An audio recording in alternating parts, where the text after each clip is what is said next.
कहानी की शुरुआत में हमें हाउस में एक लड़की को दिखाया जाता है जिसका नाम कैंडल है। वह यहाँ पर अपने दोस्त के साथ छुप कर रहती है। यह जमीन से पंप के जरिए पानी निकालते हैं, लेकिन कैंडल अपने दोस्त को जिसका नाम नीड है उसे जल्द से जल्द यहाँ से लेकर निकलना चाहती है, क्योंकि उसकी किडनी खराब हो चुकी है और अगर उसका इलाज करवाना है तो उसे आसपास के किसी कैंप में जाना होगा। लेकिन यहाँ से निकलना इतना आसान भी नहीं है, क्योंकि आसपास हमेशा हॉस्टाइल स्क्वेचर घूमते रहते हैं। इनके पास एक रेडियो भी होता है जिसमें कैंडल हमेशा पास की खबरों को सुनती रहती है, जिसमें हर कोई मदद की गुहार कर रहा होता है। कई लोगों ने 20 दिनों तक पानी नहीं पिया, कुछ लोग 10 दिन से प्यासे हैं और न ही किसी के पास पानी का जरिया है। और एक दिन जब ये दोनों के दोनों हाउस में होते हैं तभी इन्हें फॉर्म में कुछ आवाज आती है। ये दोनों के दोनों ऊपर एटिक में छुप जाते हैं। दरअसल यहाँ इनके पास 2 आदमी आए थे, लेकिन वो एटिक चेक नहीं करते और उस जगह से चले जाते हैं। उनके जाने के बाद कैंडल नीचे आती है। वो देखती है कि वहाँ पर एक लेडी बैठी हुई है। कैंडल उस पर गन तान देती है। वो कहती है कि मुझे सिर्फ पानी चाहिए, मेरा पैर जख्मी हो चुका है। जो सुनने के बाद कैंडल उसे पानी दे देती है। दरअसल कैंडल को शक होता है कि शायद उसके साथ कुछ और लोग भी हैं जो यहाँ पर पहुँच चुके हैं, लेकिन वो पूरी तरह से अकेली होती है। इसका नाम स्काई होता है। कैंडल स्काई से कहती है कि तुम चाहो तो यहाँ पर रुक सकती हो, लेकिन स्काई कहती है कि मुझे जाना होगा यहाँ से। कुछ ही दूर मेरी बहन है जिसके पास मुझे पहुँचना है। अगर तुम चाहो तो मेरे साथ यहाँ आ सकती हो, लेकिन कैंडल मना कर देती है। कैंडल कहती है कि मेरे पास एक प्लेन है और मैं उस प्लेन को उड़ाना चाहती हूँ। दरअसल इनके पास एक प्लेन होता है, लेकिन उसका एक पार्ट खराब होता है और अगर इन्होंने उसके पार्ट को ठीक कर दिया तो ये वहाँ से निकल सकते हैं। कैंडल का प्लान होता है कि वो इस जगह से निकलकर एक ऐसी जगह पर जाएगी जहाँ पर ग्रीनर हो, इसलिए वो यहाँ पर उसके साथ रुकी हुई होती है। इसके बाद कैंडल स्काई को कुछ पानी देती है। इसके बाद वो इस जगह से निकल जाती है। रात को जब कैंडल अपने दोस्त के साथ एटक में बैठी हुई होती है तब ये रेडियो पर सुनते हैं कि एक लेडी के घर पर कुछ लोग घुस आए हैं और उसे मदद की जरूरत है। कैंडल तय करती है कि वो उसे मदद करने के लिए जाएगी, क्योंकि उसके पास गन है और वो घर भी उसके आसपास ही होता है। पर जब कैंडल उस घर के आसपास पहुंचती है तो उसे समझ आ जाता है कि यहाँ पर जाल बिछाया गया है। दरअसल इस जगह पर कार्नस नाम का एक आदमी रहता है जिसका एक पानी का कंपाउंड है और कार्नस सभी लोगों को मारकर उनके फार्म पर कब्जा करना चाहता है, क्योंकि उसका यह मानना होता है कि लोग जमीन से पानी निकालकर इस आसपास की पूरी जमीन को सुखा देंगे और जो उसका कंपाउंड है जहाँ पर पानी की भरमार है वो भी पूरी तरह से सूख जाएगा। इसलिए वो उन लोगों को मार रहा होता है और वो उस पूरी फैमिली को मार देता है। कैंडल की किस्मत अच्छी होती है कि उसे कार्नस देख नहीं पाता और जब वो अपने फार्म की तरफ वापस आ रही होती है तभी रास्ते में उसे एक खराब गाड़ी दिखती है। वो उस गाड़ी के उस पार्ट को निकाल लेती है जो प्लेन का पार्ट खराब है। उसे लगता है कि शायद पार्ट से वो प्लेन ठीक हो जाएगा, लेकिन जब वो पार्ट उसमें लगाती है तो वो प्लेन में फिट नहीं होता, जिससे पूरी तरह से वो मायूस हो जाती है। साथ ही अब ये चेक करते हैं कि पानी जो पहले ठीक ठाक आता था वो भी आना कम हो गया है। रात को उसका दोस्त कहता है कि मुझे लगता है कि कार्नस उस मिट्टी को जिसमें पानी रुका हुआ होता है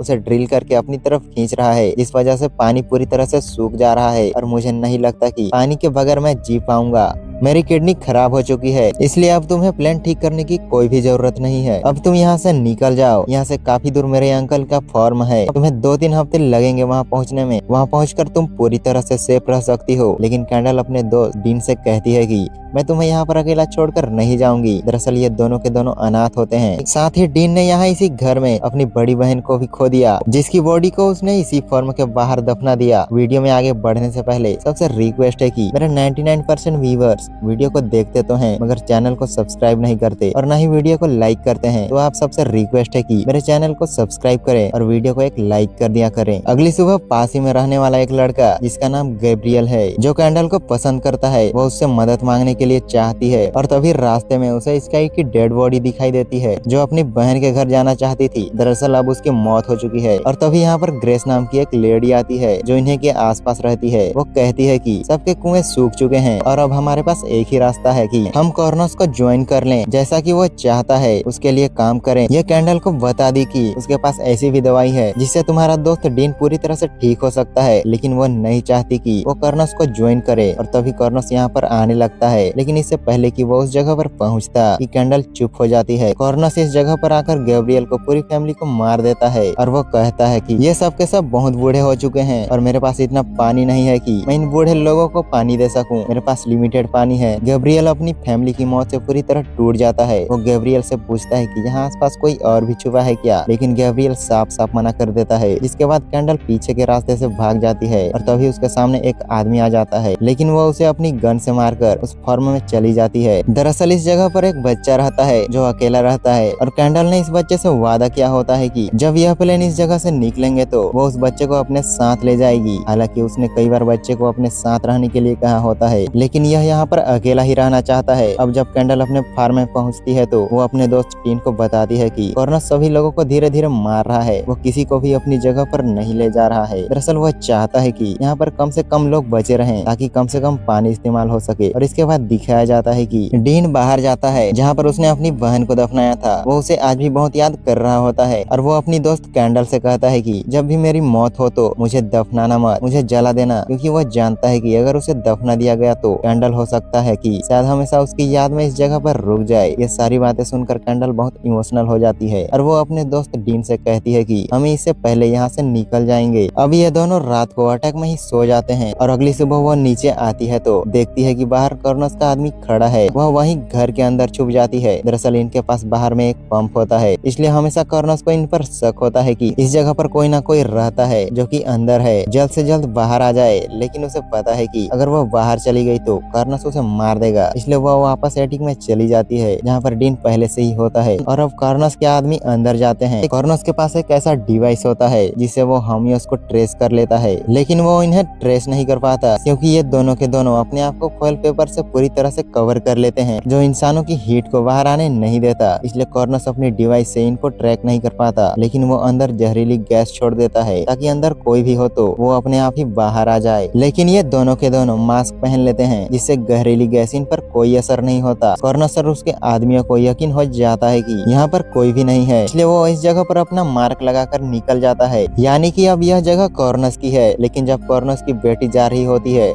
तब वो खिड़की पर एक सिल्वर पेपर देखती है जिससे देखकर उसे शक हो जाता है। लेकिन फिलहाल यह सब के सब यहाँ से निकल जाते हैं। वहीं कैंडल की परेशानी बहुत ज्यादा बढ़ चुकी है क्योंकि उसका कुआं, उसकी पंप पूरी तरह से सूख चुका होता है। अब यह पानी नहीं निकाल सकती, लेकिन यह बात वो अपने दोस्त डीन को नहीं बताती और यह उस जगह पर जाती है जहाँ पर कॉर्नस रहता है, जहाँ पर बहुत ज्यादा निगरानी है। वहाँ पर एक गाड़ी भी होती है और उसे उम्मीद है कि गाड़ी में वो पार्ट मिल सकता है जिससे प्लेन चलाया जा सकता है, लेकिन चाहकर भी यह उस जगह पर नहीं जा सकती क्योंकि वहाँ पर हमेशा सिक्योरिटी रहती है। अब जब वो वापस आ रही होती है तभी एक आदमी उसे देख लेता है, लेकिन वो अपनी गन से उसे आदमी को मारकर वहाँ से निकल जाती है। कैंडल बहुत ज्यादा परेशान है क्योंकि अब उसे कोई ना कोई रास्ता निकालना होगा। अगली सुबह वह देखती है कि इनके फॉर्म की तरफ 3 लोग आ रहे हैं। ये अपने दोस्त डीन को बताती है। वो कहती है कि 3 सर्वाइवर्स इस तरफ आ रहे हैं। डीन कहता है कि हमारे पास पानी है, हमें उनकी मदद करनी चाहिए। इसके बाद कैंडल बाहर जाती है और इन तीनों पर गन तान देती है। वो कहते हैं कि हम एक लंबा सफर तय करके आ रहे हैं, हमारे पास पानी नहीं है। कैंडल उन्हें पानी पीने के लिए देती है। वो कैंडल को ऑफर करते हैं कि तुम भी हमारे साथ चलो, लेकिन कैंडल साफ साफ मना कर देती है। और उसी रात को डीन को पता चल जाता है कि उनका पंप और उनका कुआं पूरी तरह से सूख चुका है, इनके पास अब पानी नहीं बचा। कैंडल कहती है कि हमारे पास इतना ही पानी बचा है कि हम 1 हफ्ते तक सरवाइव कर सकते हैं, इसलिए कैंडल पानी नहीं पी रही होती है और उसका जो पानी होता है वो भी अपने दोस्त डीन को दे रही होती है क्योंकि अगर डीन पानी नहीं पिएगा तो उसकी मौत हो जाएगी। डीन को यह सुनकर बहुत बुरा लगता है क्योंकि वह चाहता है कि किसी भी तरह से कैंडल बचकर यहाँ से निकल जाए। वह डीन को उस गाड़ी के बारे में बताती है जो कॉर्नस के कंपाउंड के आसपास है, जहाँ पर हमेशा सिक्योरिटी है। डीन से गाड़ी तक पहुँचने का रास्ता बताता है और अगली सुबह वह उस जगह पर जाती है जहाँ पर गाड़ी है। वो एक गुलेल में जलते हुए लाइटर को उस जगह पर फेंक देती है जहाँ पर कंपाउंडर है। उस जगह पर आग लग जाती है और ये सभी के सभी लोग उस जगह पर पहुँच जाते हैं और ठीक इसी पल कैंडल गाड़ी तक पहुँचकर उस पार्ट को निकाल लेती है जिसे वो प्लेन में फिट करना चाहती है और इस बार उसे सही पार्ट मिल जाता है जिसे देखकर वो बहुत खुश हो जाती है। डीन के पास जाती है और उसे बताती है कि मुझे यह पार्ट मिल गया है और जल्द से जल्द हम इस जगह से निकल जाएंगे। जब वो नीचे पानी के लिए जाती है तो वही 3 सर्वाइवर जिसने उसे पानी दिया था वो यहाँ पहुंचकर उसके सर पर बोतल मारकर उसे बेहोश कर देते हैं, जिसके बाद उसके हाथ और पैर को बांध दिया जाता है। दरअसल ये इनका पानी चुराने के लिए यहाँ पर आए हुए होते हैं और इनके साथ जो लेडी होती है वो कैंडल को मारने वाली होती है कि अभी बड़ी मुश्किल से डीन नीचे आ जाता है। उसके पास गन होती है, वो उसे तीनों को मार देता है। इसके बाद कैंडल के पास उसके हाथ खोलने के लिए जा रहा होता है, लेकिन अब कर्नस उसे आदमियों ने गोली की आवाज सुन ली है, इसलिए वह उसकी तरफ आ रहे होते हैं। कैंडल को डीन गाड़ी में छुपा देता है और कहता है कि कुछ भी हो जाए मेरी जान क्यों ही ना चली जाए, तुम गाड़ी से बाहर मत आना। और अब कार्नस के आदमियों के साथ इस घर तक पहुंच चुका है। दरअसल कार्नस की बेटी को हमेशा शक था कि इस घर में, इस फॉर्म में कोई ना कोई तो रहता है। और अब उनके सामने में डीन होता है जो बीमार है, और यह देखकर हैरान होते हैं कि डीन जो कि बीमार है वह अपने पैरों से अच्छे से चल नहीं सकता, उसने कैसे 3 लोगों को मार दिया। इसलिए अब वह घर की तलाशी करना शुरू कर देते हैं, लेकिन तभी डीन उसके आदमियों पर गोली चलाकर कई लोगों को मार देता है। जिसके बाद ये डीन को भी मार देते हैं, और डीन की आवाज से कैंडल को समझ में आ जाता है कि वह मर गया है, जिससे वो बहुत ज्यादा इमोशनल हो जाती है। लेकिन वह गाड़ी से बाहर नहीं आती। कर्नस अपनी बेटी के साथ यहाँ से चला जाता है, लेकिन अभी भी उसके 2 आदमी यहाँ तलाशी कर रहे होते हैं। और उसके बाद कैंडल, जो कि बहुत अच्छी तलवारबाज होती है, उन दोनों लोगों को मार देती है। और उन दोनों में एक नकाब पेश भी होता है, और जब कैंडल उसका नकाब हटाती है तो यह गैब्रियल था, तो उसका वही लवर जो कभी उसे पसंद किया करती थी। उसकी मौत से कैंडल को बहुत दुख होता है, लेकिन अब वो कुछ भी नहीं कर सकती। कैंडल ने आज अपने दोस्तों को खो दिया। अब जैसा कि डीन ने कहा था कि मरने के बाद उसकी बॉडी को दफनाना मत, बल्कि मेरी बॉडी को जला देना। वो उसकी बॉडी को जलाकर फार्म तक पहुंच जाती है, जहाँ पर प्लेन है, जहाँ पर वो बच्चा रहता है। वो उस पार्ट को प्लेन में फिट कर देती है। प्लेन में पार्ट पूरी तरह से फिट हो जाता है, लेकिन वहाँ पर वो बच्चा नहीं होता है। और तभी वह घर के बाहर कॉर्नस की मोहर देखती है। वो समझ जाती है कि उस बच्चे को कॉर्नस ले गया है, और वो उस बच्चे को लिए बिना यहाँ से नहीं जाना चाहती, क्योंकि उसने उस बच्चे से वादा किया था। इसलिए पानी के अंदर से वो फेंस उस पानी यानी कि कंपाउंडर के अंदर चली जाती है, जहाँ पर वो बच्चा बहुत घबराया हुआ बैठा हुआ होता है। कॉर्नस के लोग उस पर हमला करते हैं, लेकिन उसके पास जो गन होती है, उस गन से कॉर्नस को एक एक करके सभी लोगों को मार देती है। और अब कॉर्नस उसके सामने आता है, लेकिन वो बहुत अच्छी तलवारबाज है, इसलिए वो कॉर्नस को मार देती है। अब उसके सामने सिर्फ आखिरी दुश्मन बचा है, जो कि कॉर्नस की बेटी होती है। इन दोनों के बीच में फाइट होती है, लेकिन इस फाइट में भी कैंडल जीत जाती है। वो कॉर्नस की बेटी को मार देती है, और उसके बाद वो उस बच्चे को लेकर प्लेन की तरफ बढ़ चलती है। वो बच्चा कैंडल से उसके दोस्त के डीन के बारे में पूछता है, लेकिन कैंडल उस बच्चे को झूठ बोल देती है कि डीन वही फॉर्म में रुकेगा। इसी के साथ मूवी खत्म हो जाती है। उम्मीद है कि आपको यह कहानी अच्छी लगी हुई होगी। अगली कहानी किस मूवी पर चाहिए कमेंट में जरूर बताना। चलिए मिलते हैं फिर एक नई वीडियो के साथ।